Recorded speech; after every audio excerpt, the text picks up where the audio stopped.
Assalamualaikum warahmatullahi wabarakatuh. Hai, bertemu lagi dengan saya. Bagaimana kabar Anda?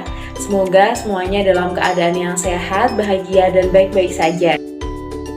Pada kesempatan kali ini kita akan berkenalan dengan bimbingan dan konseling. Mungkin di sini ada beberapa teman-teman yang belum tahu apakah itu bimbingan dan konseling. Mengapa bimbingan dan konseling harus ada di setiap sekolah? Apakah fungsi dan tujuannya? Yuk, mari kita lihat video ini sampai akhir ya.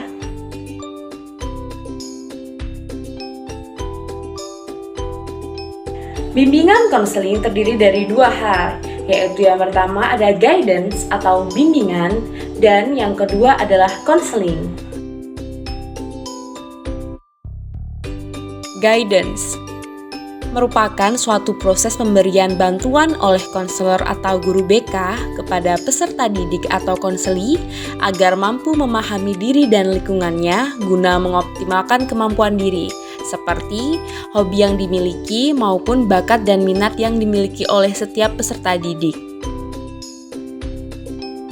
Konseling merupakan suatu proses bantuan yang diberikan oleh konselor atau guru BK kepada peserta didik dalam memecahkan masalah kehidupan dengan cara-cara yang sesuai dengan keadaan yang dihadapi individu untuk mencapai kesejahteraan hidupnya. Nah, selanjutnya apa sih pengertian bimbingan dan konseling itu sendiri?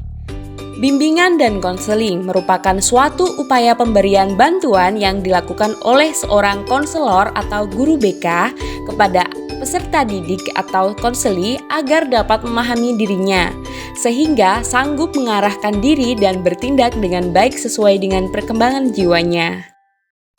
Kira-kira apa sih tujuan bimbingan dan konseling ada di sekolah?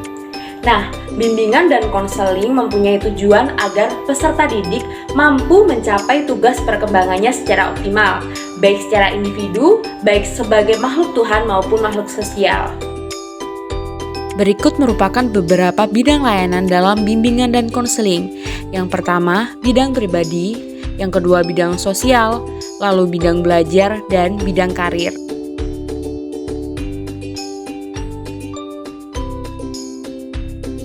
Bidang pribadi merupakan suatu proses pemberian bantuan oleh konselor atau guru BK kepada konseli atau peserta didik agar dapat memahami, menilai, menerima, mengambil keputusan atau mengembangkan bakat dan minat yang ia miliki sesuai dengan tahap perkembangan usianya. Bidang sosial merupakan suatu pemberian bantuan oleh konselor kepada konseli untuk memahami, menilai, mengembangkan kemampuan hubungan sosial dan bersosialisasi secara sehat dan juga berkarakter kepada teman sebaya, keluarga maupun masyarakat. Yang ketiga ada bidang belajar, yaitu merupakan suatu proses pemberian bantuan oleh konselor kepada konseli atau peserta didik untuk mengembangkan kemampuan belajarnya sesuai arah minatnya agar tercapai suatu hasil belajar yang optimal dan maksimal. Bidang karir merupakan suatu proses pemberian bantuan kepada peserta didik agar ia dapat memahami dan menilai informasi, memilih dan mengambil keputusan karir.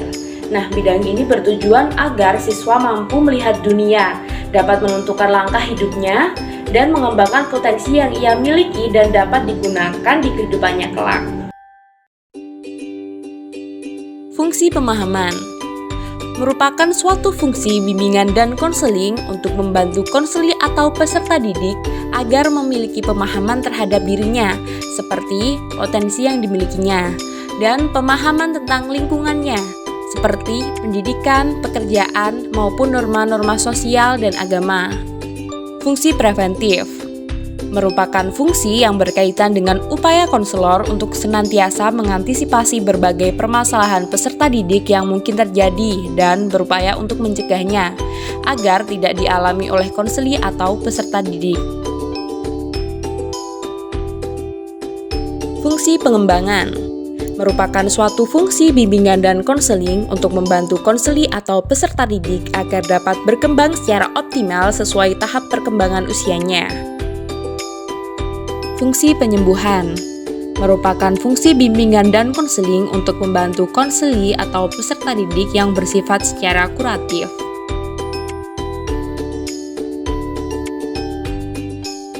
Fungsi penyaluran merupakan suatu fungsi bimbingan dan konseling untuk membantu konseli atau peserta didik dalam memilih kegiatan ekstrakurikuler, jurusan atau program studi, dan memantapkan penguasaan karir atau jabatan yang sesuai dengan minat, bakat, keahlian, dan ciri-ciri kepribadian lainnya yang dimiliki oleh peserta didik.